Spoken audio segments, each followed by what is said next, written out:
এরে বান্দা আমার দেয়া নিয়ামত, আমার দেয়া কত কিছু তুই ভোগ করলি। আমি আল্লাহ একটা দিনও বলি নাই রে গোলাম তুই আমি রবের গোলামি করো না, তুই আমি রবের হুকুম মানলি না।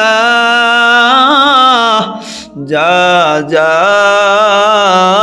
যা, তোর জন্য সব নিয়ামত বন্ধ করিয়া দিলাম, এখন পর্যন্ত একটা দিন আমি বলি না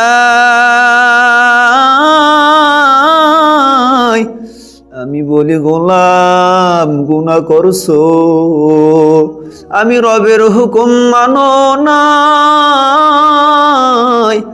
তারপরও আমি আল্লাহ বেজার নয়, তারপরও আমি আল্লাহ গভীর রাতে ডাকি উদউনি আস্তাজিব লাকুম। রে বান্দা কি লাগবে বল, আলা মিন মুস্তাগফিরিন ফাগফির লাহ। কোন বান্দা গুনাহ করছো আয়, কোন বান্দার রিজিক লাগবে আয়। আমি প্রতিদিন তোরে ডাকলাম ডাকলাম, তুই আরামের বিছানা পাইয়া সুন্দর করিয়া লেপ কম্বল গায়ে দিয়া ঘুমাইলি, কিন্তু একটা বারও চিন্তা করলি না কে আমারে বানাইলো, কে আমারে বানাইলো, কোন মালিকের আমি ভুইলা গেলাম। আল্লাহ বলছে ওয়ালাকাদ কাররামনা বানি আদম, আমি আল্লাহ আদম জাতিকে বড় দামি বানাইলাম, আমি আল্লাহ আদম জাতিকে বড় শ্রেষ্ঠ বানাইলাম। আজকে সেই আদম জাতি আমার মালিকের চিনল না, আজকে আমার মালিকের ভুইলা দৌড়া।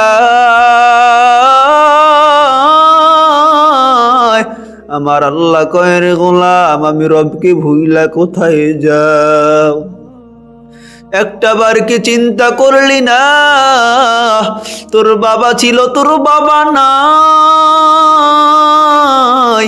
তোর দাদা ছিল তোর দাদাও নাই।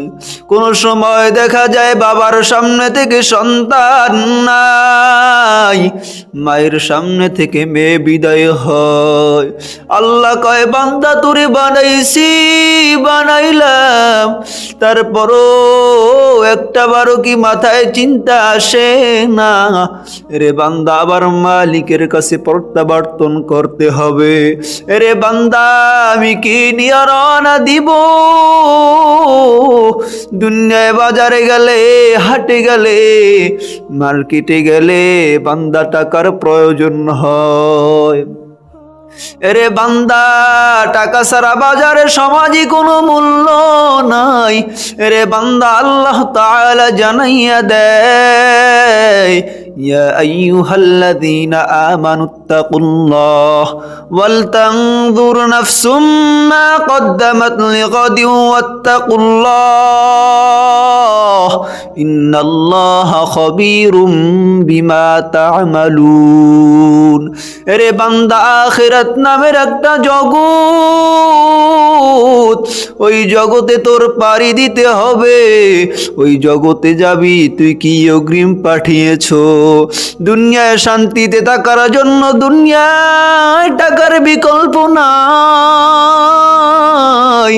আল্লাহ কয় বান্দা আখিরাত নামের যে জগৎ আছে, ওই জগতে কোনো বান্দা যদি শান্তিতে থাকতে চাও, কোনো বান্দা যদি সুখে থাকতে চাও, আরামে থাকতে চাও, ওই বান্দা নেক আমল ছাড়া কোনো কিছুই হবে না। দুনিয়ায় টাকা পয়সা ছাড়া যেরকম কোনো মূল্য নাই, নাই রে বান্দা, ওই জগতে তোমার নেক আমল ছাড়া কোনো দাম নাই, কোনো মূল্য নাই। অতএব বান্দা, ওই মালিকের কাছে সকলে নেক আমল নিয়ে যেতে হবে। নেক আমল নিয়ে যদি যাও রে বান্দা, তোমার কবরটা নূরের আলোতে আলোকিত হয়ে যাবে। রে বান্দা, আর যদি নেক আমল না নিয়ে যাও, আল্লাহ কইবে ফেরেশতা ওর কবরটা জাহান্নামের সাথে দরজা বানাইয়া দাও। এই বান্দারে আমি চিনি না, এই বান্দার সাথে আমি মাওলার পরিচয় নাই, এই বান্দার কবরটা জাহান্নামের গর্ত বানাও। আল্লাহ আমাদের সকলকে জাহান্নাম থেকে হেফাজত করে নেন, জান্নাতের মেহমান বানায় দেন।